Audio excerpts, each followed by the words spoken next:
Greetings, Cosmos, and welcome back to Pokemon Sapphire. So, today I'm going to have my Tentacruel forget how to dive and instead learn how to, here we are, use Waterfall. And then there's like 3 waterfalls that I can think of. Let's see, Route 119, Route 114, and Meteor Falls.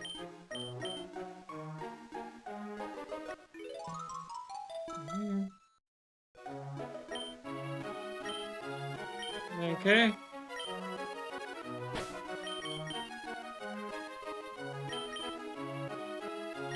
No, I can't just go up to circle around to the bottom. I have to go all the way through. Alright, waterfall. Teach waterfall to a Pokemon. And there we go.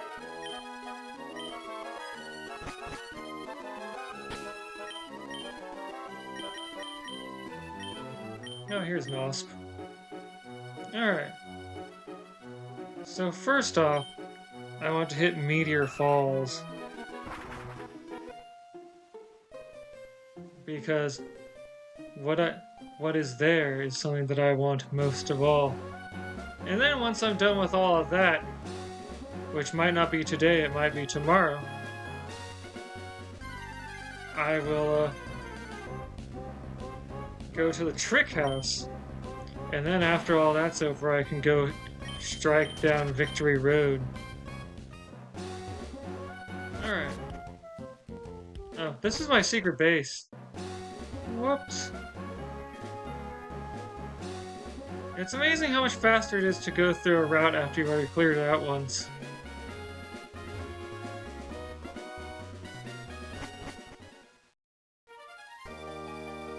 Okay, so...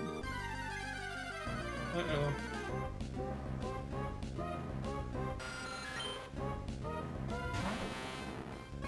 Well, much as I like to skip this fight, there's a non-zero chance that Henrietta will emerge from this battle carrying a rare candy. And I'm going to need a bunch of them soon.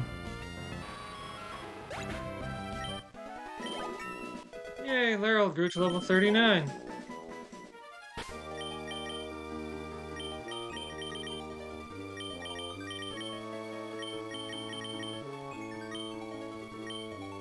It's so weird playing these older Pokemon games because in modern Pokemon I'm so used to just vastly out-leveling every challenge I encounter after a certain early point in the game.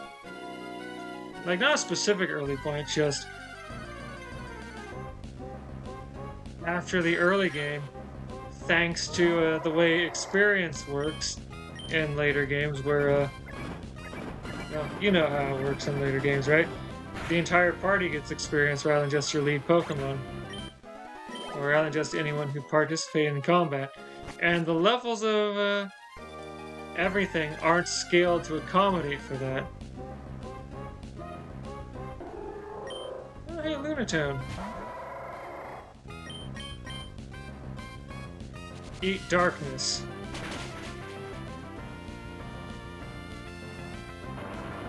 Oh.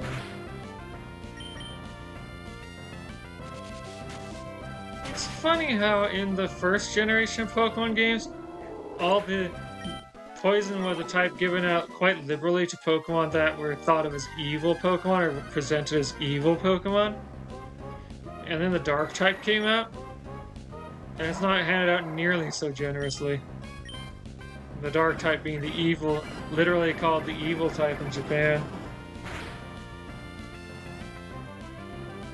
Oh. Oh yeah! Look at this! I'm getting high-level wild Pokemon now. Because they scaled this area for where they expect you to be once you got Waterfall. Ouch! And I appreciate that.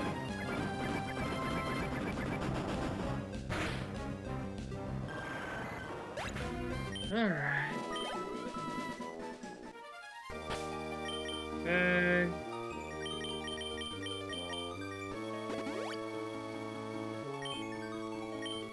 I was gonna say a thing, but I can't remember what it was.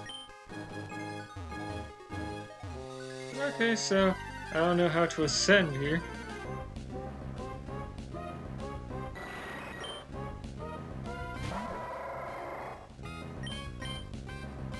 Right. I like how easy it has become in the later games to take any Pokemon and make it competitively ready, as opposed to all the breeding and stat checking you have to do in these early games to try and get a Pokemon with the correct nature, 31s, and a whole bunch of hidden values that players commonly refer to as individual values.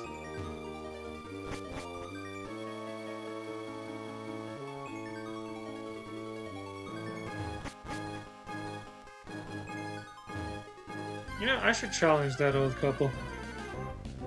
Yeah, what was I saying? Yeah.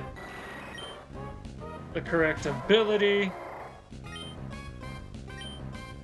And let me tell you, even when you know what you're doing, breeding a Pokemon to have all 31s, well, 31s and 5 of the 6 stats, because you generally don't need a 31 in all 6 stats, takes a lot more effort than it needs to. And then later games introduce things like Hyper Training, which initially could only be used on Pokemon who were level 100, but in Gen 9 was changed so that Pokemon level 50 could do it, which it doesn't allow you to pass it down via breeding, but still gives a Pokemon the stats of Hyper Training. This is where we dragon users do our training. The champion even visits. Now do you see how special it is here? I should challenge that old couple, but I guess I'm not going to. Dragon Tamer Nicholas would like to battle. Altaria. Yeah, this is gonna be a one-sided fight. Oh. Maybe not so much. Well, that Altaria isn't going to completely annihilate me. Yeah, what was I saying? Right, I think Windrew has a Lax Incense, which lowers the target, the accuracy of all incoming attacks. Anyway, so yeah, you can take any Pokemon that you've encountered, reset its effort values, and then I should have changed to my Tentacruel.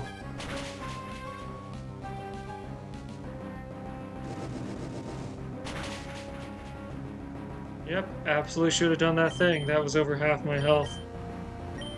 Laro. Anyway, you can use Hyper Train to have a Pokemon to effectively have 31s in all of its stats, even though it won't pass them down via breeding. You can use Mints to change the stats, the nature granted stats, although it doesn't change its actual nature, so that can't be passed down by breeding, but I don't care about either of those. And it's easier than ever to give Pokemon the effort values you want. Oh, I didn't expect you to be so strong, or as the games call them, base points.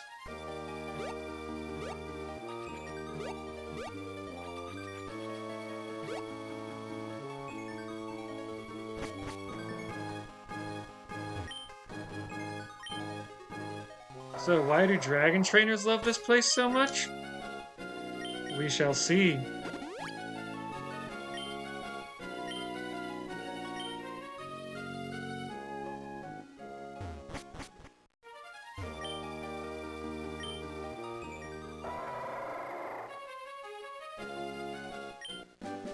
TM2.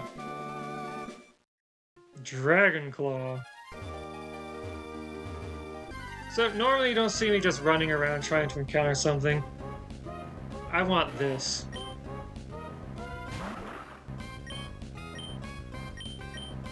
I was considering using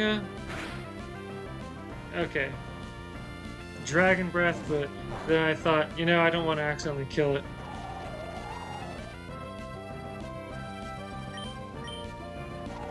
So I'm going to use this ridiculously weak attack. Oh, hey, this one's a girl. Excellent. Just like the first Bagon I ever raised up. Back in the day, I didn't understand how effort values worked, or base points, as these games like to call them.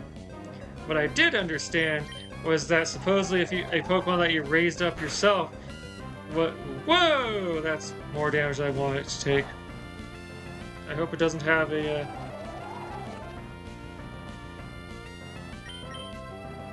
I hope it doesn't have an attack that damages itself. Like Double Edge. Anyway, what was I saying? Yeah.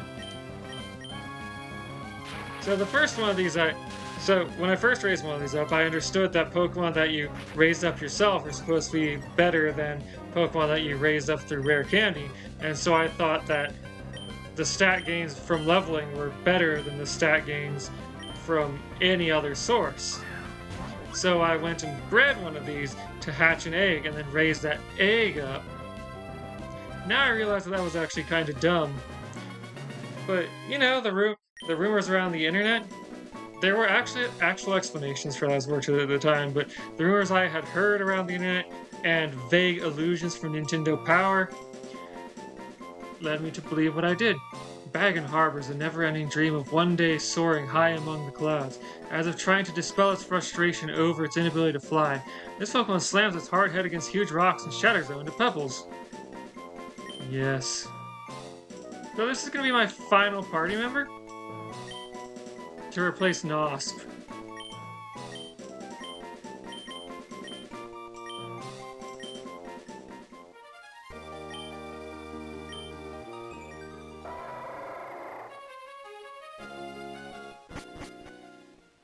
I'm gonna swap out other Pokemon for now while I, come on, brain, do the thinky thing.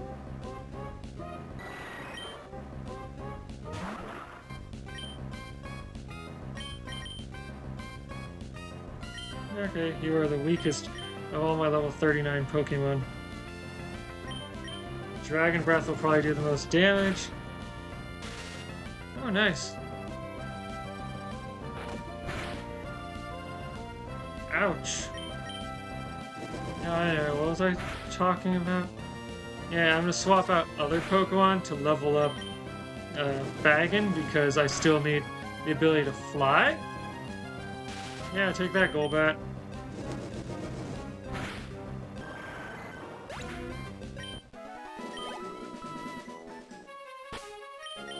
But... oh, this is the ball bag. But once it gets to its final form, I'll just teach it Fly and drop Nosk from the party. Okay, what's this? Yes. And again, while I would love to use that to finish maxing out Sunny's Thunderbolt, I'm instead going to use this on Lerald's Giga Drain. Good goodness, that move does not have enough power points. Or attack power.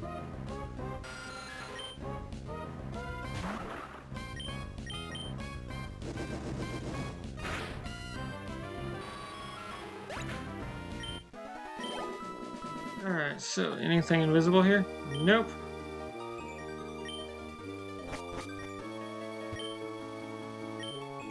This music kind of, but not quite, reminds me of Final Fantasy IV's cave theme. I love that theme. I also loved a lot of music from Mystic Quest. You know what I feel like is missing from recent Pokemon games? Something that not all Pokemon games, even back in the day, had. Like, an atmosphere of mystery. Let me explain what I mean. You enter the forest in you enter Eterna Forest, for example, or whatever the forest was called in Gen 5. And it exudes a sense of mystery through a combination of lighting effects, especially in Gen 5's forest, the trees that, or the paths that you can't take yet, and Gen 4's forest, the music. Oh goodness, I've come to think of that music as the Sacred Places music because it also showed up in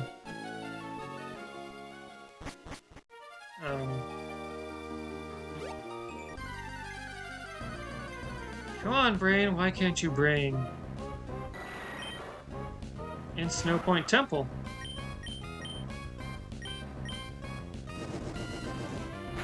Nope. I guess it's time to call it for the day. Ouch! Blood Cutter. Later games turn that into a special attack, so Golbat is less terrifying with it. But it has a heightened critical rate. So, Thunderbolt.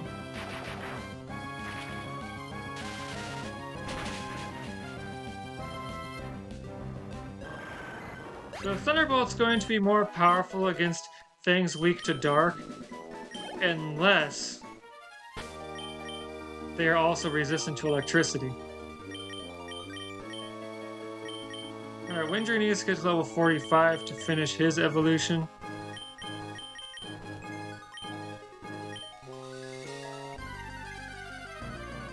And Blueberry needs to get to level 50. But oh, Blueberry will be worth it.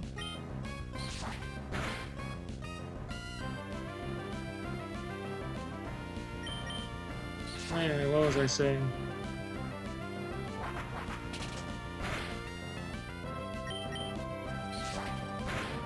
So, my plan for the day, for the rest of this recording, is to get out of Meteor Falls. And,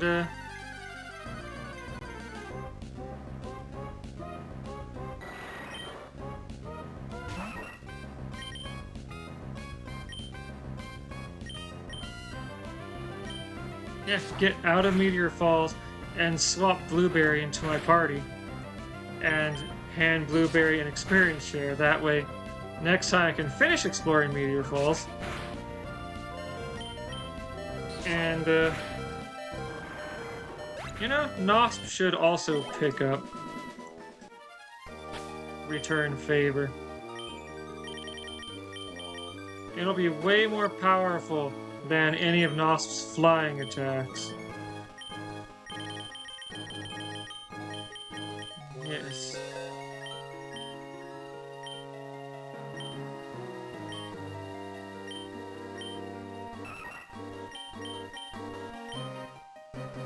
Nosp is fast enough that generally won't need quick attack. If I didn't need it to know Fly, I would readily delete Fly for Return Favor.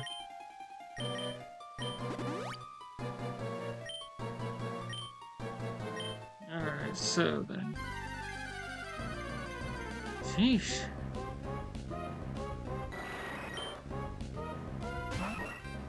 And Nosp even has a scarf to increase the power of Return Favor.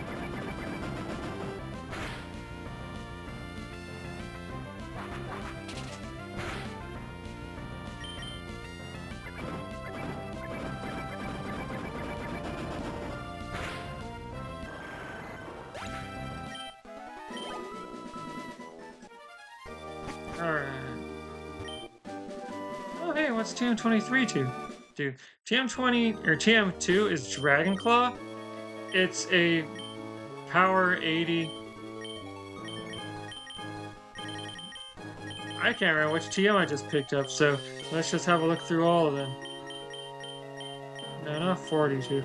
I guess it was 32 double team? TM20 something? Yeah, I got no clue. I started talking about this rather than keeping in mind the other thing. I've been talking with a psychiatrist lately.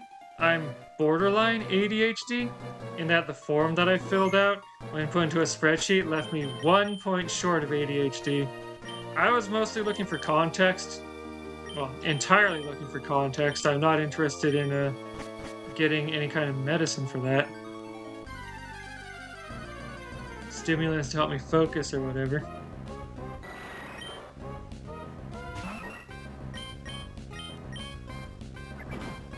So it's entirely fine to have that be the case. Oh, nice.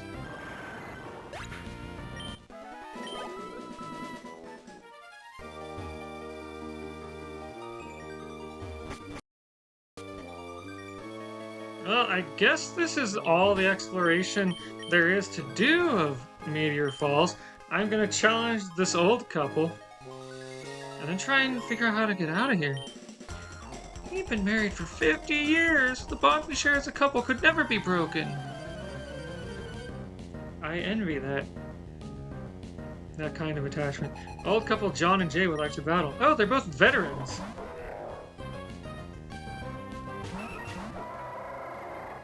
Alright.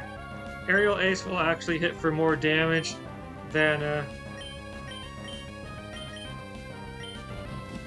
Oh, hey! I'm glad that I spread my attacks out.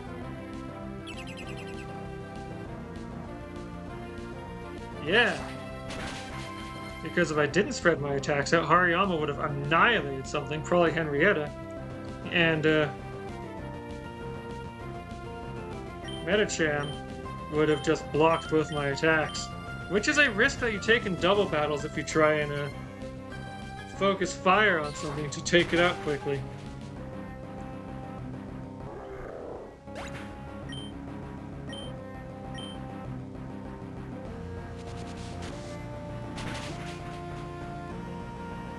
So yeah, my objective here is to escape this place and swap, ouch!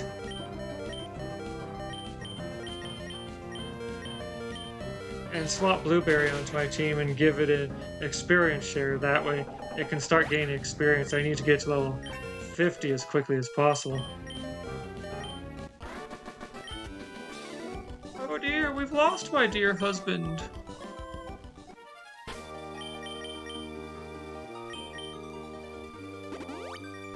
Henrietta found a thing.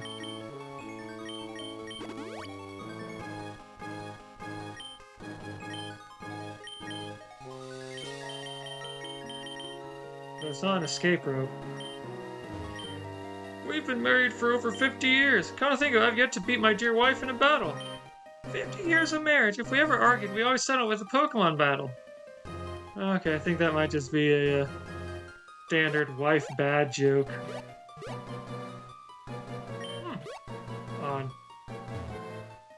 Wait, didn't I come out from down? Okay, I think I know where I am in relation to things now, and...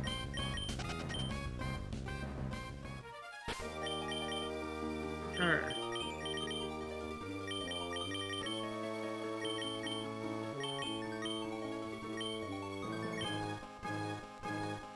I don't know why, but I always like to have on my team a Pokemon that has yet to reach its final form.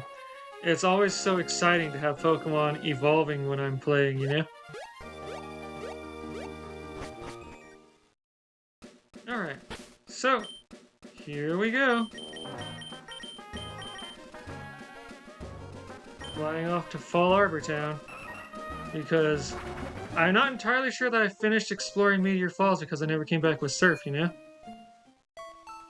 So next time I will revisit Meteor Falls some more.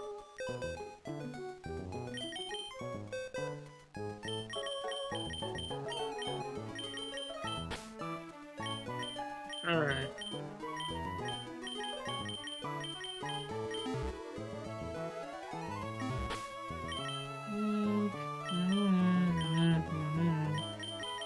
Here you go, Blueberry. Experience share. To share in the experiences of others. So yeah, tomorrow I'm gonna see if I can get the waterfall on Route 114 on my way back to Meteor Falls to explore the rest of the surfable area.